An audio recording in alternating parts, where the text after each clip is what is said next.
Maverick Thornfield's boots squelched in the crimson droplets that led from the forest path directly to his cabin door. His rifle came up instinctively as he followed the blood trail through the morning mist, every nerve screaming danger. In 15 years of living alone in the Montana wilderness, he'd never found anything like this, fresh blood leading straight to his sanctuary. The cabin door hung ajar, creaking on its leather hinges.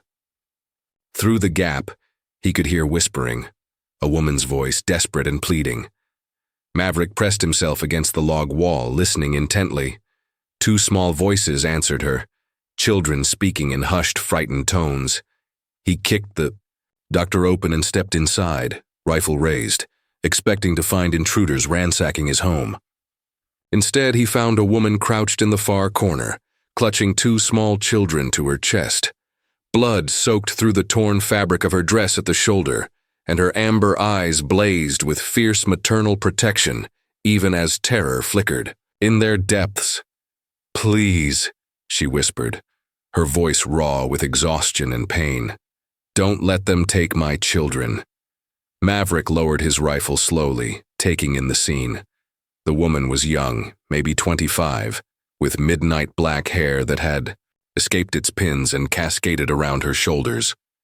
The children, a boy of perhaps 6 and a girl no more than 4, peered at him from behind their mother's protective embrace, their faces streaked with dirt and tears. "Who's trying to take them?" he asked, his deep voice gentle despite the circumstances. Before she could answer, the thunder of approaching hooves shook the cabin walls. Through the single window, Maverick could see a group of mounted men crashing through the forest. 6 riders in dark coats, their faces hard with determination and something darker. The woman's grip on her children tightened.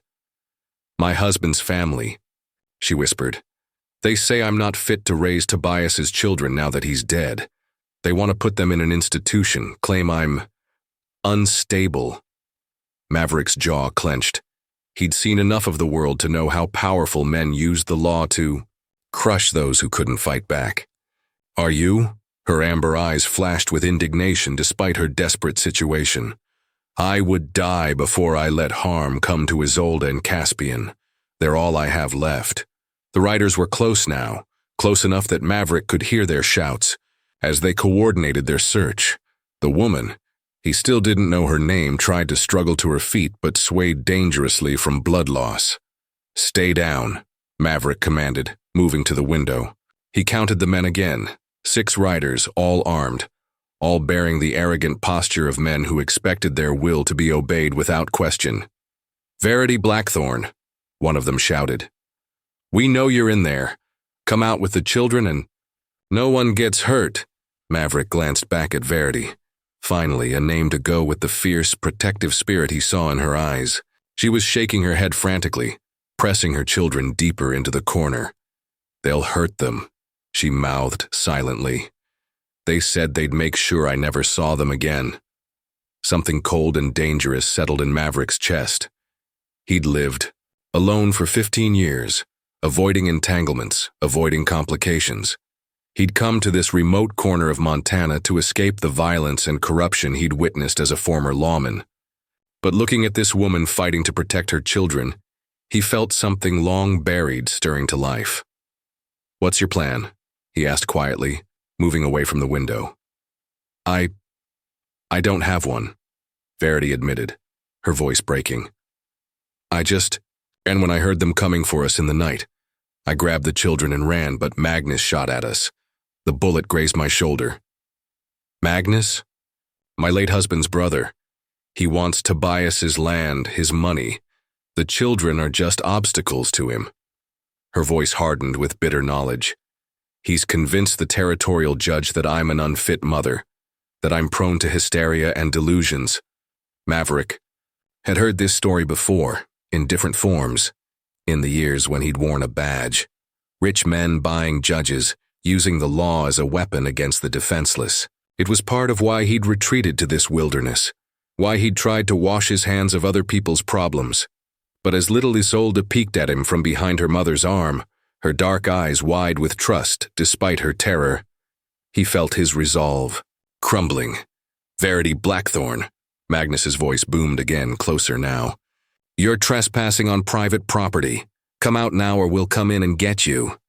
Maverick looked at his rifle, then at the woman and children huddled in his cabin. He'd sworn off playing hero, sworn off getting involved in fights that weren't his own. But sometimes a man's past and his principles collided in ways that made choice impossible. "Can you shoot?" he asked Verity. She nodded without hesitation. "My father taught me before he died." Maverick pulled a pistol from his gun belt and handed it to her. "Then we're going to give those men something to think about." He moved back to the window, chambering a round in his rifle. Outside, the 6 riders had formed a semicircle around his cabin, blocking any escape route. Magnus Blackthorne sat his horse in the center, a heavy-set man with cold eyes and an expensive coat that marked him as someone accustomed to getting his way through money and intimidation. "This is private property," Maverick called out, his voice carrying the authority of someone who'd spent years facing down dangerous men. "You're trespassing." Magnus's laugh was ugly and confident. "We're here on official business, Mountain Man. That woman has stolen children that don't belong to her. Stand aside and no one gets hurt." Maverick's finger found the trigger of his rifle. Behind him, he could hear Verity whispering reassurances to her children, her voice steady despite the blood soaking through her dress and the impossible odds they faced. "The only thing getting hurt," Maverick replied, his voice deadly calm, "is anyone who tries to force their way into my home." The silence that followed Maverick's challenge stretched taut as a bowstring ready to snap. Magnus Blackthorne's face darkened with the kind of rage that came from being defied by someone he considered beneath his station. His horse danced nervously under him, sensing the tension that crackled between the 6 mounted men and the lone defender in the cabin. "You don't know who you're dealing with, Mountain Man," Magnus called, his voice dripping with aristocratic disdain. "I'm Magnus Blackthorne of the Philadelphia Blackthorns. I own half the territorial judges and more than half the politicians. You're harboring a kidnapper and a madwoman." Maverick didn't respond immediately. Instead, he studied the positioning of the riders, noting which ones looked like hired guns versus family members. 2 of them had the hard-eyed look of professional killers, their hands resting casually on their weapons. The others seemed less comfortable with the situation, shifting nervously in their saddles. Behind him, little Caspian whispered to his mother, "Mama, why does Uncle Magnus want to hurt us?" Verity's voice was steady as she answered, though Maverick could hear the pain beneath her calm exterior. "Because some people think money and power give them the right to take what doesn't belong to them, sweetheart. Your brother-in-law seems like a real charmer," Maverick murmured, without taking his eyes off the men outside. "Tobias used to say that Magnus was born with a silver spoon in his mouth and a stone where his heart should be," Verity replied.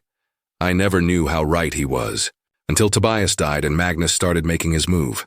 Through the window, Maverick watched as one of the hired guns dismounted and began approaching the cabin on foot, using the trees for cover. A second man moved to flank from the opposite side. These weren't just angry family members. They were preparing for an assault. "How long since your husband died?" Maverick asked, tracking the movement through the forest. 3 months, Verity said softly. "Tobias was thrown from his horse during a storm, broke his neck. Magnus was at the funeral talking about arrangements for the children before we'd even lowered the coffin into the ground." Maverick's jaw tightened. He'd seen vultures like Magnus before, men who circled the grieving, looking for opportunities in tragedy. And the judge? How much did Magnus pay him? Judge Cornelius owes the Blackthorne family money. A lot of money, from what I understand. When Magnus petitioned for custody, claiming I was mentally unstable, the hearing lasted all of 10 minutes. A branch snapped outside, too close to the cabin. Maverick swung his rifle toward the sound, spotting movement through the trees. The hired gun was almost in position to storm the front door. "Isolde, Caspian," he said quietly, "I need you both to lie flat on the floor behind that big chest over there. Don't move until your mama or I tell you it's safe." The children obeyed without question, their trust in this stranger both touching and heartbreaking. Verity struggled to her feet. The pistol Maverick had given her held with competent familiarity despite her injured shoulder. "You don't have to do this," she said to him, her amber eyes searching his face. "These are my problems, my children. I won't let you get killed for our sake." Maverick found himself studying her face, the determined set of her jaw, the fierce love that blazed in her eyes when she looked at her children, the way she held herself upright, despite pain and exhaustion. Something stirred in his chest, something he'd thought died years ago when he'd turned his back on civilization and its endless cruelties. "Lady," he said quietly, "I stopped believing in much of anything a long time ago, but I still believe that some fights are worth having, even when the odds are bad." Before Verity could respond, Magnus's voice boomed across the clearing again. "Last chance, Mountain Man. Send out the woman and children, or we'll burn you out." "Fire." "Won't work," Maverick called back. "This cabin's built from green timber and there's a creek running right behind it. You want them, you'll have to come through me." He could see Magnus conferring with his men, gesturing angrily. The hired guns were moving into final positions now, preparing for what would likely be a coordinated assault on multiple fronts. "There's something else you should know," Verity said suddenly, "about why Magnus wants the children so desperately." Maverick glanced at her. "I'm listening." "Tobias left everything to them, the land, the mining rights, the railroad contracts, everything. But there's a clause in his will that says if anything happens to the children, or if I'm declared unfit, Magnus inherits as the next male heir." The picture became crystal clear. This wasn't just about family custody. It was about a fortune in land and mineral rights that Magnus could only claim by removing Verity and her children from the equation permanently. "How much money are we talking about?" Maverick asked. "Enough to buy a territorial governor," Verity replied grimly. "Maybe two." A gunshot shattered the morning air, the bullet splintering wood just inches from the window frame. The assault had begun. Maverick dropped to one knee, returning fire at the muzzle flash he'd spotted in the trees. His shot was rewarded with a cry of pain and the crash of someone falling through underbrush. "One down," he muttered, already tracking. Movement toward the back of the cabin. Verity had positioned herself near the rear window, covering his blind spot with steady competence. When a figure darted between trees behind the cabin, she put a bullet close enough to send him scrambling. "For better cover." "Mama," Isolde called from behind the chest where both children huddled. "Are the bad men going away now?" "Soon, sweetheart," Verity called back, her voice remarkably calm for someone in the middle of a gunfight. "The nice man is helping us make them go away." Nice man. Maverick almost smiled grimly at the description. Most people who'd known him over the years would have used very different words. Another shot crashed through the front window, followed immediately by two more from different positions. Magnus's remaining men were closing in, using covering fire to mask their approach.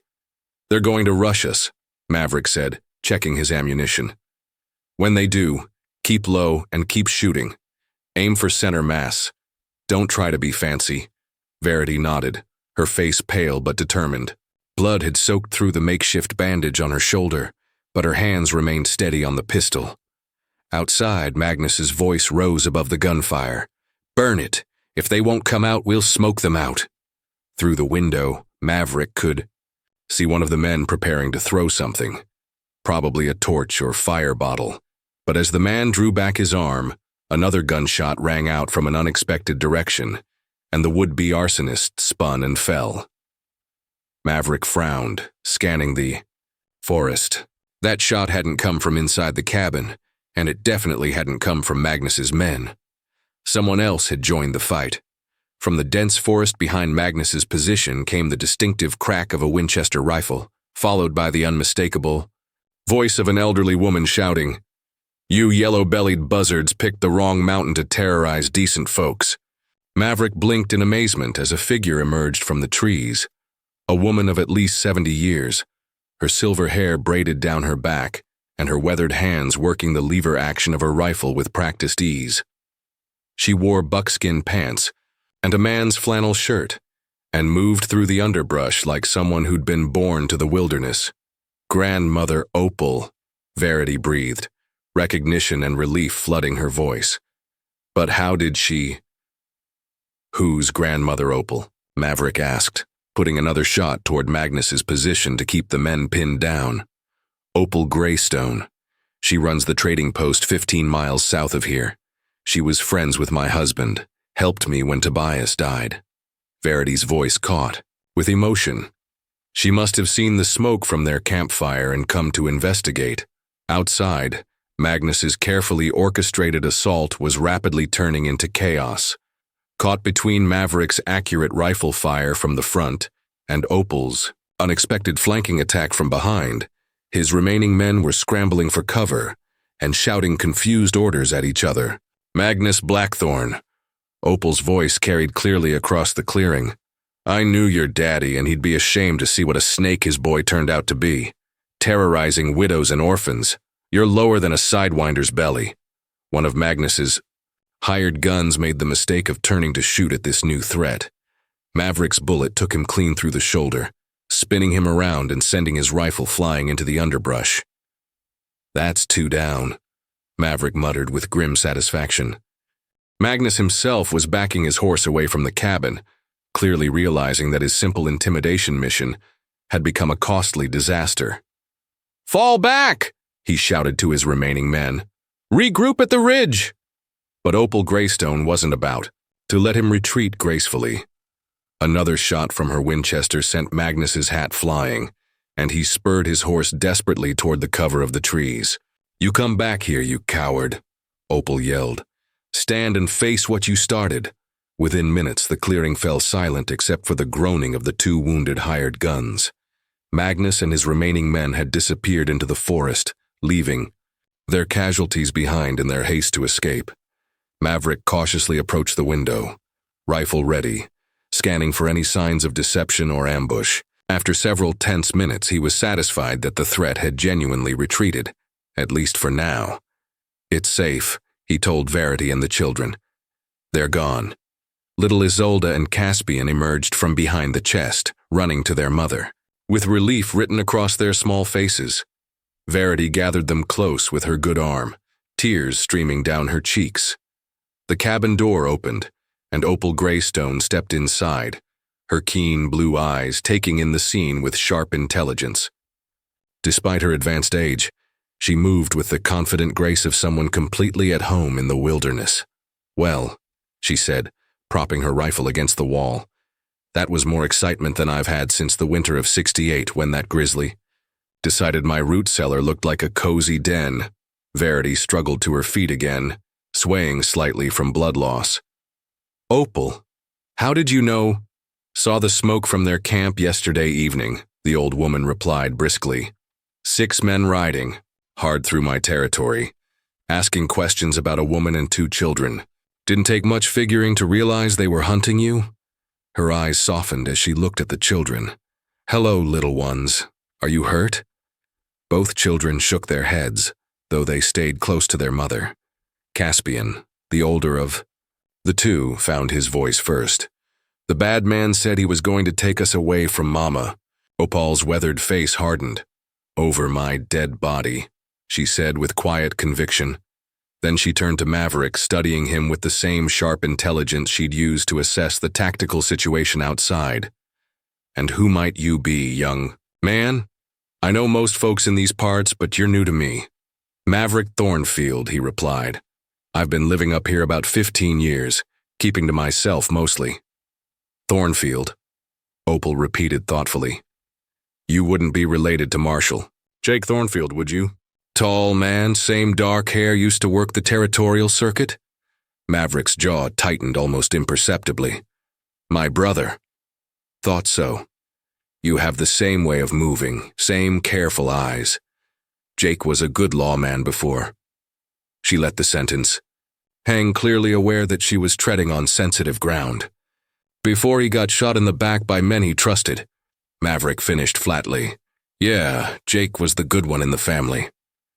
An awkward silence filled the cabin until Verity swayed dangerously, her face going pale.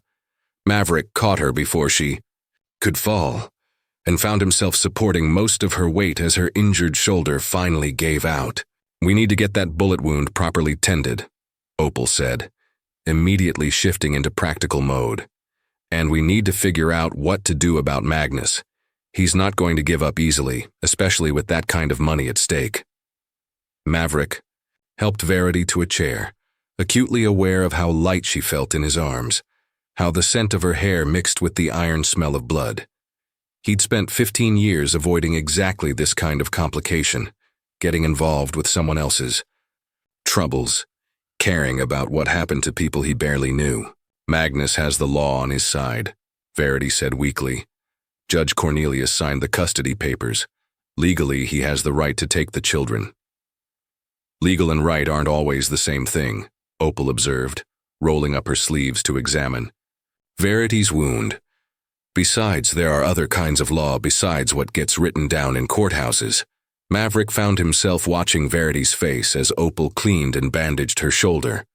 Even weakened by blood loss and exhaustion, there was a strength in her features that spoke of deep reserves of determination.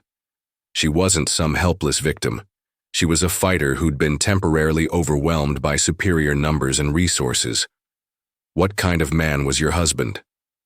he asked, partly to distract her from Opal's ministrations, and partly because he was genuinely curious.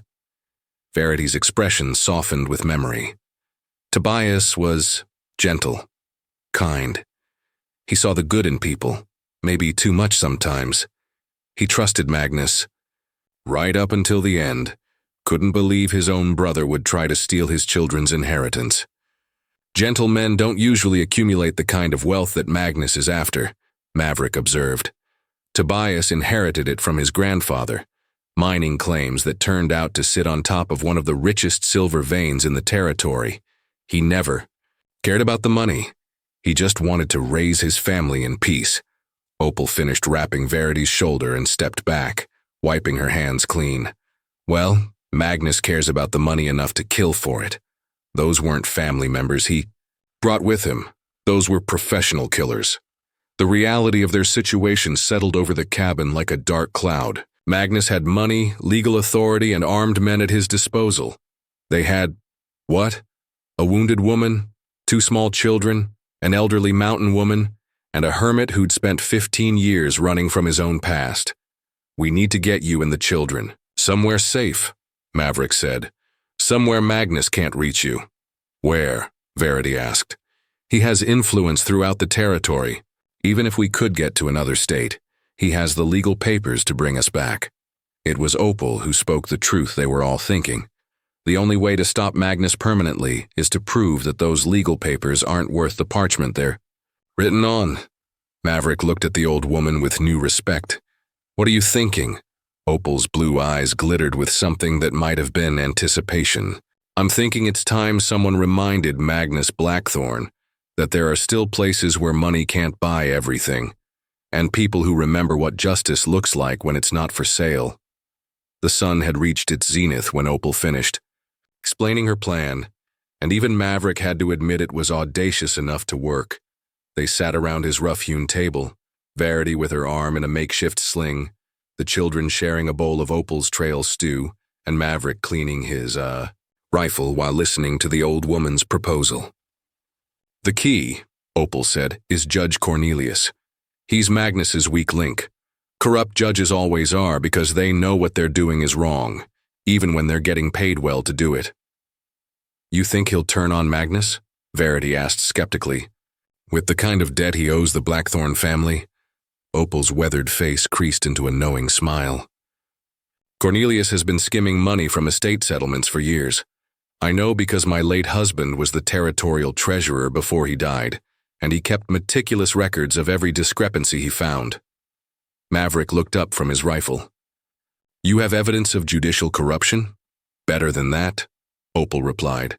"I have bank records showing where the money went, and I have witnesses who can testify about cases where Cornelius ruled in favor of whoever paid him the most. This territorial governor would have him arrested within a day if the right information reached the right ears." "And you think Cornelius would rather betray Magnus than face federal prosecution?" Verity asked. I think Cornelius is a coward who'll roll over on anyone to save his own skin, Opal said bluntly. The question is whether we can get to him before Magnus realizes what we're planning. Maverick had been thinking about the tactical aspects of the situation while the women talked. Magnus will be back, he said with certainty. Probably tonight with more men. He can't afford to let this go. Too much money is at stake. Little Caspian looked up from his stew bowl. Will the bad man try to hurt Mama again? Not if I can. Help it, Maverick said, and was surprised by the conviction in his own voice. When had he started thinking of Verity and her children as his responsibility? Isolde, who had been quietly observing the adults throughout the conversation, spoke up with the startling directness that only children possess. Are you going to marry our Mama? The question hung in the air like smoke from the fireplace. Verity's face turned crimson, and she looked anywhere but at Maverick. Opal's eyes twinkled with amusement, while Maverick felt his own face heating up. Isolde, Verity said in a mortified whisper. That's not... We don't... Mr. Thornfield is just helping us. But the little girl wasn't deterred. You look at him, the same way you used to look at Papa, she said with devastating honesty. And he looks at you like the pictures in Mama's romance books. Opal laughed outright at that observation. Children see things adults work very hard to hide from themselves, she said sagely. Maverick cleared his throat, desperately seeking safer ground. We should focus on keeping everyone alive first. Romance can wait until we're not being hunted by hired killers. But even as he said it, he found his eyes drawn to Verity's face. The elegant line of her jaw, the way she tucked a strand of dark hair behind her ear when she was thinking, the fierce love that blazed in her amber eyes whenever she looked at her children.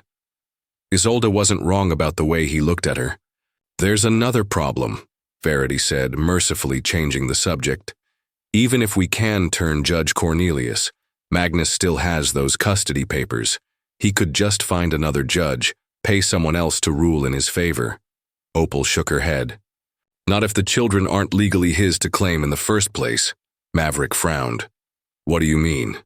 I mean, Opal said slowly, that if their mother remarried to someone Magnus couldn't intimidate or buy off, those custody papers would become void. A stepfather has legal rights that override a dead husband's brother, especially if there's any question about the brother's motives or character. The cabin fell silent as the implication of Opal's words sank in. Verity stared at the old woman in shock, while Maverick felt something cold settle in his stomach. You're suggesting a marriage of convenience? He said carefully. I'm suggesting, Opal replied, that sometimes convenience and wisdom point in the same direction. Verity was shaking her head. I can't ask someone to... I mean, we barely know each other. It wouldn't be fair to... Fair to who? Maverick interrupted, surprising himself with the question. To me? To you? To the children who need protection? She looked at him then. Really looked at him, her amber eyes searching his face for something she might have missed. You would do that? Marry a stranger to protect her children? You're not a stranger, he said quietly. Not anymore. The truth of that statement hit him like a physical blow. In the space of a few hours, this woman and her children had become more real to him than anyone had been in 15 years of self-imposed isolation. He cared what happened to them in a way that went beyond simple decency or moral obligation. But what kind of marriage would it be? Verity asked softly. What kind of life? Before Maverick could answer, a sound from outside made everyone freeze. The distant sound of multiple horses moving through the forest. Magnus was returning, and this time he wasn't alone. Maverick moved to the window, counting at least a dozen riders approaching through the trees. These weren't the same men from the morning skirmish. Magnus had recruited additional help, and from their bearing and equipment, it looked like professional gunfighters. Opal, he said grimly, how fast can you perform a wedding ceremony?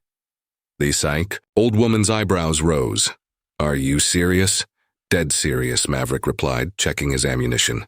If we're going to do this, we need to do it now, before Magnus gets close enough to stop us. Verity struggled to her feet, her face pale but determined. You're sure about this? There won't be any going back once it's done.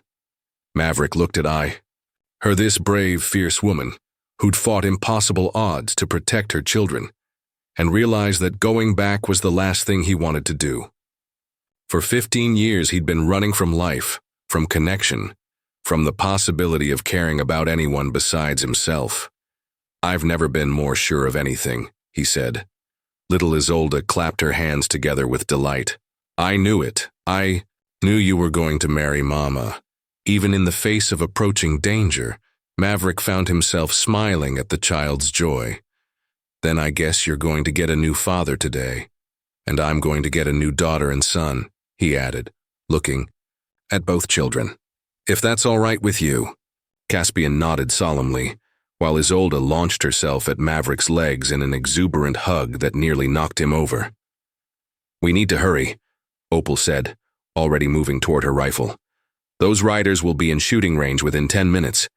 As Maverick took Verity's hand in his own, preparing to speak vows that would bind their lives together in the face of impossible odds, he realized that sometimes the most important decisions were made, not with careful planning, but with absolute faith.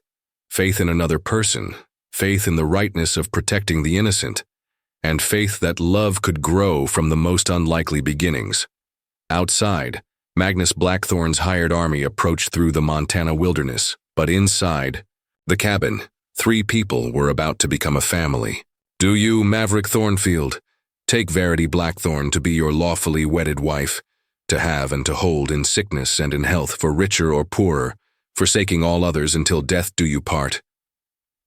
Opal's weathered voice carried the authority of someone who'd performed dozens of frontier weddings over the years, though never under such desperate circumstances. Through the cabin window, the sound of approaching riders grew steadily louder. Maverick looked into Verity's amber eyes, seeing fear and hope warring in their depths. "I do," he said firmly, meaning it more than any words he'd ever spoken. "And do you, Verity Blackthorn, take Maverick Thornfield to be your lawfully wedded husband, to have and to hold in sickness and in health, for richer or poorer, forsaking all others until death do you part?" Verity's voice trembled only slightly as she answered, "I do." "Then by the authority vested in me as a territorial marriage commissioner," Opal said rapidly, "I pronounce you husband and wife.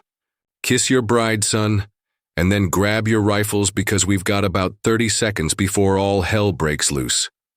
Maverick's lips touched Verity's in a brief but electric kiss that sent warmth racing through his entire body. Even in the midst of mortal danger, he felt something fundamental shift inside him, a wall that had stood for 15 years suddenly crumbling. "Mama's married," Isolde whispered excitedly to her brother, apparently undisturbed by the approaching army. "Children, get behind the chest again," Verity instructed, her voice steady despite the circumstances, "and stay down no matter what happens." Magnus's voice boomed across the clearing before his riders were even fully in position. "Thornfield, I know you're in there. This is your last chance to surrender the woman and children peacefully." Maverick positioned himself at the front window, while Verity took the rear with Opal's spare pistol. The old woman herself had climbed up to the cabin's small loft, where a window gave her a commanding view of the entire approach. "Magnus Blackthorn," Maverick called back, "you're trespassing on private property and threatening a lawfully married woman and her family." A moment of silence greeted this announcement, followed by Magnus's harsh laughter. "Married? You think some sham frontier ceremony gives you any legal standing? Judge Cornelius signed those custody papers and I intend to enforce them." "Then you'll have to go through me to do it," Maverick replied. What happened next surprised everyone, including Magnus. From somewhere in the forest came the sound of multiple rifles being cocked, followed by a voice Maverick didn't recognize. "And us," the unknown voice called out. "Drop your weapons and ride out or we'll drop you where you sit." Maverick frowned, trying to identify this new development. Through the trees, he could see Magnus's men looking around nervously as figures emerged from concealment, at least 8 men in rough frontier clothing, all carrying rifles and all positioned to create a devastating crossfire. Who the hell are you? Magnus demanded, his confident tone wavering for the first time. We're the territorial posse, came the reply, and you're under arrest for conspiracy, kidnapping, and attempted murder. Opal's delighted laughter rang out. From the loft. I sent word to the territorial marshal yesterday when I saw your camp. Told him Magnus Blackthorne was planning to kidnap children at gunpoint. The pieces fell into place in Maverick's mind. The territorial marshal must have been closer than anyone realized. Close enough to respond to Opal's message and organize a proper posse. This is ridiculous, Magnus sputtered. I have legal custody papers. This is a family matter. Maybe so, replied the unseen marshal. But armed assault and attempted arson aren't family matters. They're federal crimes. Through the window, Maverick could see Magnus's hired guns looking increasingly uncomfortable with their situation. Being caught between a cabin full of determined defenders and a territorial posse wasn't what they'd signed up for, no matter how much Magnus was paying them. One by one, the hired men began dropping their weapons and raising their hands. Whatever. Loyalty they owed Magnus wasn't worth facing federal prosecution or a bullet from a lawman's rifle. You cowards, Magnus raged at his retreating men. I'm paying you good money to. You're paying us to collect children, not to fight a war with federal marshals, one of the gunmen replied coldly. Find yourself another crew. Within minutes, Magnus found himself alone and surrounded, his expensive coat torn and his face flushed. With impotent fury, the territorial marshal emerged from the trees, a lean man with graying hair and the patient demeanor of someone who'd spent years dealing with men like Magnus Blackthorne. Marshal Davidson, Opal called down from the loft. Good to see you again, Samuel. Miss Opal, the marshal replied with a tip of his hat. Your message was quite detailed. Armed kidnapping, attempted arson, conspiracy to defraud. Quite a list of charges for one family dispute. Maverick stepped out of the cabin, keeping his rifle ready but pointed downward. Behind him, Verity appeared with the children, Isolde and Caspian staying close to their mother, but peering curiously at the dramatic scene unfolding in their temporary sanctuary. Marshal, Maverick said, I'm Maverick Thornfield. This is my wife Verity and her children. Davidson's eyes sharpened with recognition. Thornfield. Any relation to Jake Thornfield? My brother. The marshal's expression softened slightly. Jake was a good man. I was sorry to hear about what happened to him. Magnus, sensing an opportunity in this exchange, straightened in his saddle and tried to reassert his authority. Marshal Davidson, I demand you arrest this man for harboring fugitives. Those children were legally remanded to my custody by Judge Cornelius. Marshal Davidson pulled out a folded paper from his coat. Funny thing about Judge Cornelius, Mr. Blackthorne. Seems he had a change of heart about those custody papers. This morning he sent me a sworn affidavit rescinding his previous ruling and admitting that he was influenced in his decision-making. The color drained from Magnus's face. That's impossible. Cornelius wouldn't dare. Wouldn't dare what? Davidson asked mildly. Tell the truth? Admit that he was paid to rule in your favor regardless of what was best for the children? Or maybe he just realized that federal prison isn't worth whatever you were paying him. Opal climbed down from the loft, her rifle slung over her shoulder and a satisfied expression on her weathered face. Samuel, you always did have excellent timing. Your message helped, the marshal replied. But what really got my attention was the telegram from the territorial governor this morning. Seems there's been quite an investigation going on regarding the Blackthorne family's business practices. Verity stepped forward, still holding Isolde's hand. What kind of investigation? The kind that happens when federal auditors start looking at mining claims, railroad contracts, and territorial land deals, Davidson replied. Turns out Mr. Blackthorne here has been using forged documents and bribed officials to acquire quite a bit of property that wasn't legally his to take. Magnus's horse danced nervously under him as the full scope of his exposure became clear. You can't prove any of that, he said, but his voice lacked conviction. Actually, we can, Davidson said. Your brother Tobias kept meticulous records of every suspicious transaction. every questionable contract. He turned it all over to federal investigators before he died, along with a sealed letter explaining his concerns about your business methods. The revelation hit Magnus like a physical blow. His own brother had been gathering evidence against him, preparing to expose the corruption that had built the Blackthorn fortune. Tobias knew, Verity whispered, understanding dawning in her eyes. He knew what Magnus was doing, and he was trying to stop it. More than that, Davidson continued. He specifically requested that if anything happened to him, his wife and children be placed under federal protection. He was afraid of exactly what happened here today. Little Caspian tugged at Maverick's sleeve. Does this mean the bad man can't take us away? Maverick knelt down to the boy's eye level, his voice gentle. That's exactly what it means, son. Nobody's going to take you away from your mother. Or from you, Isolde added seriously. You're our papa now. The simple statement hit Maverick. Harder than any bullet ever could. Papa, him. The man who'd spent 15 years avoiding responsibility, avoiding connection, avoiding the possibility of caring about anyone. Marshal Davidson was placing Magnus in shackles, reading him a list of federal charges that would likely see him spending the rest of his life in prison. The hired guns were being rounded up by the posse, though most of them would probably face lighter sentences in exchange for testimony against their former employer. What happens now? Verity asked, moving to stand beside Maverick.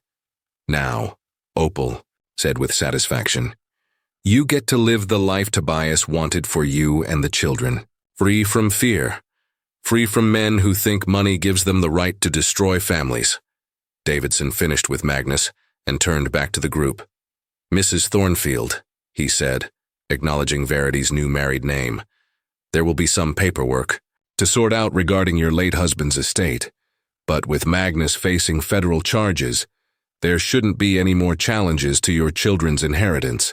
As the posse prepared to depart with their prisoners, Maverick found himself standing with his new family, because that's what they were now, he realized.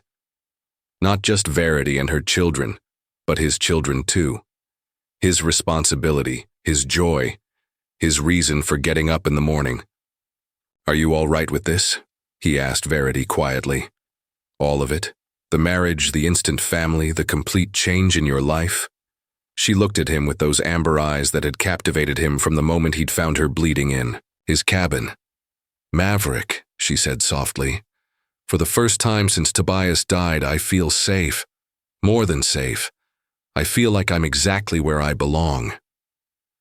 From the forest came the sound of the posse moving out, taking Magnus and his men toward whatever justice awaited them. The clearing around Maverick's cabin fell quiet, except for the whisper of wind through pine trees and the distant sound of the creek running behind his home. Their home now. Papa Maverick, Isolde said suddenly. Will you teach me to shoot your rifle? When you're older, he replied automatically, then stopped, amazed at how naturally the paternal response had come. And me too? Caspian asked hopefully. Both of you, Maverick promised. A person should know how to protect what matters to them. As the sun began to set over the Montana mountains, painting the sky in brilliant shades of gold and crimson, Maverick Thornfield stood with his wife and children and marveled at how completely his life had changed in a single day. He'd woken up alone, as he had every day for 15 years. He was going to sleep tonight as a husband and father, with responsibilities and connections and reasons to care about tomorrow that went far beyond his own survival. It was terrifying and wonderful and absolutely right. 6 months later, spring had transformed the Montana wilderness around their home into a riot of wildflowers and new growth. Maverick stood in the doorway of what had once been his solitary cabin, watching Verity hang laundry on the line they'd strung between 2 pine trees. The simple domestic scene filled him with a contentment he'd never imagined possible. The cabin itself had been expanded over the winter months, with Maverick and several helpful neighbors adding 2 additional rooms and a proper stone fireplace. What had been a hermit's refuge was now a real family home, complete with curtains Verity had sewn, and furniture they'd built together during the long winter evenings. "Papa Maverick!" Isolde's voice called from the meadow beyond the cabin. "Come, see what Caspian and I found." He walked out to where both children were crouched beside the creek, examining something with intense concentration. At 7 and 5 years old respectively, they'd adapted to their new mountain life, with the resilience that only children possessed. Both were dressed in practical frontier clothing, their faces sun-bronzed and their eyes bright with health and happiness. "What have you discovered?" he asked, settling down beside them on the creek bank. "Baby fish," Caspian announced proudly, pointing to a cluster of tiny trout fry darting through the shallow water. "Mama said you might know what kind they are." "Those are rainbow trout," Maverick explained, pleased by their interest in the natural world around them. "In a few years, they'll be big enough to catch for dinner. Will you teach us how to fish for them?" Isolde asked hopefully. "Already planning to," he replied. "Next month, when the weather gets warmer." The sound of approaching horses interrupted their nature lesson. But these weren't the ominous hoofbeats that had haunted their nightmares 6 months ago. Marshall Davidson and Opal Greystone rode into the clearing together, both wearing expressions of satisfaction. "Afternoon, folks," Davidson called as he dismounted. "Hope we're not interrupting anything important." "Just enjoying the spring weather," Verity replied, walking over from the laundry line. "What brings you up our way, Marshall?" "Good news," Davidson said with a slight smile. "Magnus Blackthorne was sentenced yesterday, 25 years in federal prison, plus restitution for all the fraudulent land deals. He'll be an old man if he ever sees freedom again."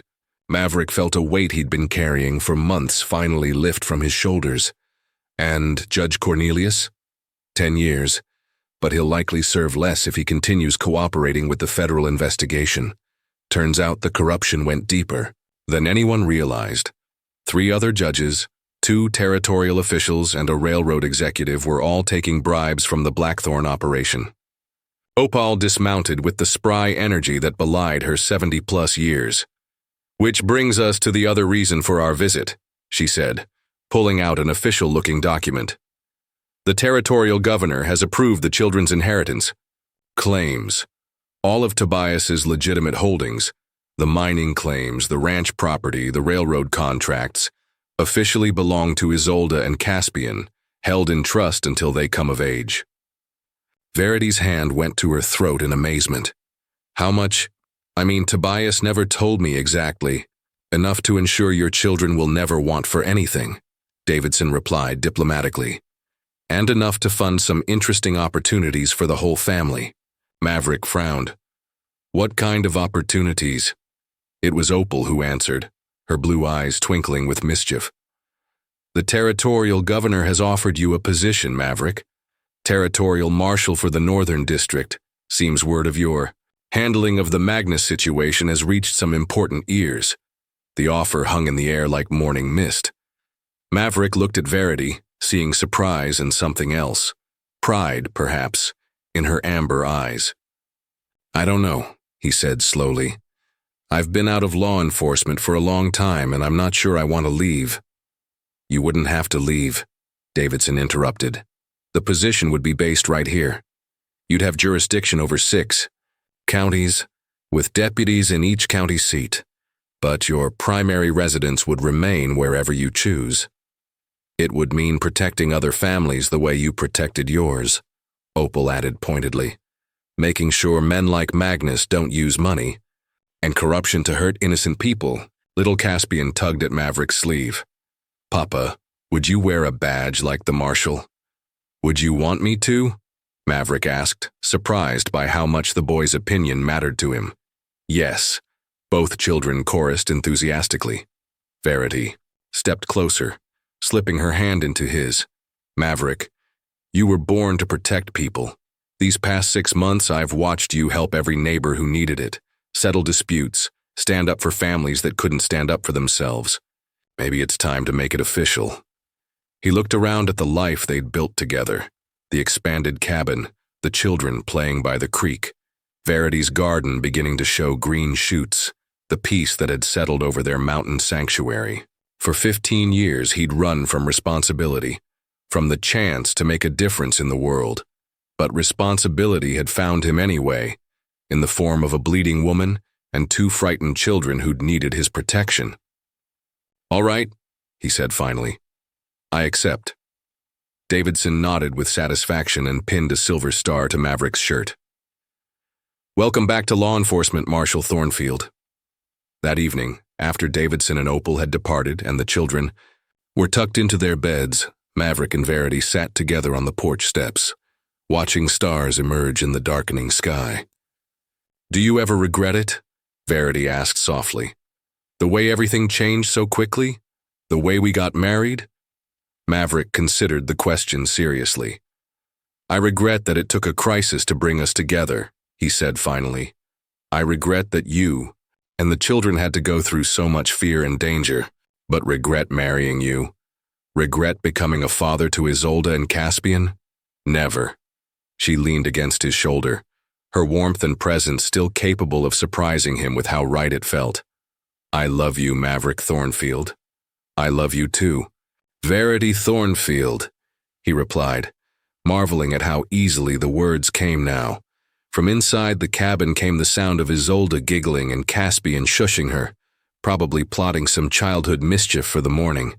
The sound made Maverick smile, the sound of children who felt safe enough to plan pranks, secure enough to laugh without fear. "What are you thinking about?" Verity asked, noticing his expression. "I'm thinking," he said, pulling her closer, "that sometimes the best things in life come from the worst possible beginnings. 6 months ago, you were running for your life with 2 terrified children. I was hiding from the world in a cabin, convinced I was better off alone. And now? Now I can't imagine any other life," he said simply. "This is exactly where I belong." A shooting star streaked across the Montana sky, and Verity made a wish, though she couldn't imagine what more she could ask for than what she already had. 2 years had passed since that desperate morning when Verity had stumbled bleeding into Maverick's cabin, and their lives had settled into the comfortable rhythms of a true family. The cabin had grown again, with the addition of a proper study, where Maverick could conduct his marshal duties, and a larger kitchen where Verity could accommodate the steady stream of neighbors who'd taken to stopping by for advice, assistance, or simply the comfort of being around people who genuinely cared about their well-being. Isolde, now 9, had developed into a remarkably capable young woman who could track deer through the forest, read legal documents with startling comprehension, and mediate disputes between her 7-year-old brother and the neighbor children with diplomatic skill that would have impressed a territorial judge. Caspian had grown into a thoughtful, serious boy who showed signs of inheriting both his father's mechanical aptitude and his mother's fierce protective instincts.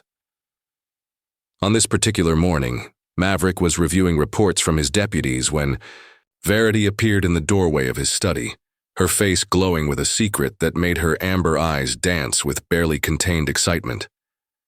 "Marshal Thornfield," she said formally, though her tone was anything but official, "I need to report a development that might affect your duties." Maverick looked up from his papers, immediately alert to the undercurrent of joy in his wife's voice. "What kind of development, Mrs. Thornfield?" "The kind that's going to require you to add father of 3 to your list of qualifications," she said, stepping into the room and closing the door behind her. For a moment, Maverick's mind went completely blank. Then understanding crashed over him like a mountain avalanche, and he was on his feet, crossing the room in 3 strides to sweep Verity into his arms. "You're certain?" he asked, his voice rough with emotion. "Dr. Morrison confirmed it yesterday when I rode into town for supplies," she replied, laughing at his expression. "We're going to have a baby, Maverick." He spun her around once, then set her down carefully, as if she'd suddenly become made of spun glass. "When?" "Late autumn by his calculations. The baby should arrive right around the first snow." Maverick found himself grinning like a fool, overwhelmed by the magnitude of what this meant. A child of their own. Not that he loved Isolde and Caspian, any less for their shared blood with another man, but this baby would be the physical manifestation of the love he and Verity had built together. "Have you told the children yet?" he asked. "I wanted to tell you first," she replied, "but I suspect Isolde has already guessed. She's been giving me very knowing looks lately, and yesterday she asked if we were going to need the cradle that's stored in the barn loft." A knock at the study door interrupted their private celebration. "Papa," came Caspian's voice. "There's a man here to see you. He says it's official martial business." Maverick and Verity exchanged glances, both reluctant to let the outside world intrude on their perfect moment. But duty was duty, especially when it involved his responsibility as territorial marshal. The visitor turned out to be a young man in his 20s, dusty from hard travel and bearing the serious expression of someone carrying important news. He introduced himself as Deputy James Morrison, Dr. Morrison's nephew, recently appointed to serve the southern counties.